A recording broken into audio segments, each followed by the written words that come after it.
Indiana University.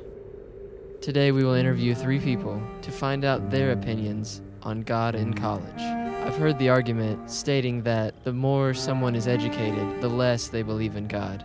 Does education really make you believe less in God, or does education make you call your beliefs into question? Well, I think students at especially a place like this are extremely diverse. And so you find, I think, the full range of interest in God and religion.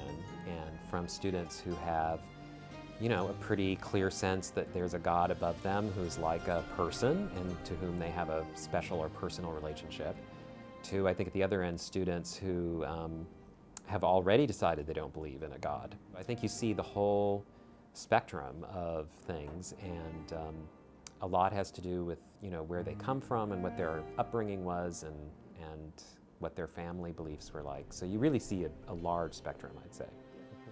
I think for students in college, most of us coming in, God might be an idea that was instilled to us at home through our parents and our families, and we get to college and all of a sudden God is something that we have to find for ourselves. I think for a lot of us, that's a really difficult thing, depending on the people we're associated with, the things we see, sometimes the way we're hurt or the way people are good to us can change that. When I went to college, I really didn't have much of an understanding of Christianity or really who Jesus was. And just some of the first people I met on campus, some of the first friends I made were really solid Christian believers. And they just, kind of just brought me into the fold as far as, just being a good friend to me. And then they, were just real about their relationship with God. And I just, through that friendship, that connection with them, and then them bringing me into campus ministry events and stuff, I just began to become curious about Christ, and eventually came to a place where I was ready to place my trust in Him and to become a follower of Jesus and to just really give Him my life. And if it wouldn't have been for college and some of the folks there, I don't know if I'd ever met Him. So it's more frequent that students do question their beliefs from taking both religious studies classes and many other classes at the university.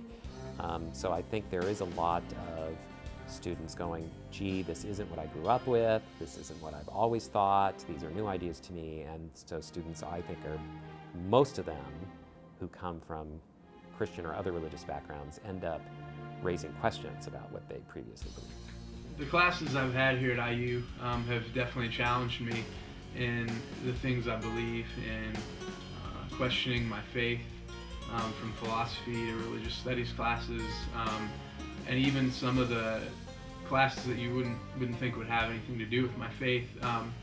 Sometimes just the vast amount of information, the large amount of new things that come flying in that you have to learn is just overwhelming. And if you're not in a mindset that is going to take those things and really analyze them and really look for things that are right, things that are wrong, then you can get caught in that, and that can be a really dangerous thing. You can really question and start to doubt and maybe walk away. But I think the great thing for me was that I had a lot of people around me that had been through the same things that could help me look at those and help me wrestle with them, and not just try to give me an answer, but to encourage me to look deeper myself and not to give up. And through persevering through those hard times and the doubt and those struggles, I've definitely come out stronger in my faith and feeling more grounded and more confident in the things I believe. I definitely think it's a time that's really critical in people's lives to search on their own. And that's when a student starts to think about what faith really is and what it means to believe in a God and what would count as making something true or not. And these are big questions, and few people resolve them during their college years. It's a lifelong process, and college just kind of pushes people along on that process. We're teaching you in education, presumably, how to think for yourself and how to make those kinds of decisions. So that's the point of education. It doesn't mean you throw out what you used to believe, but it does mean you raise questions about it, subject it to scrutiny, and you decide if that's really what you do. So I think the freedom to make your own choices and education, they go together.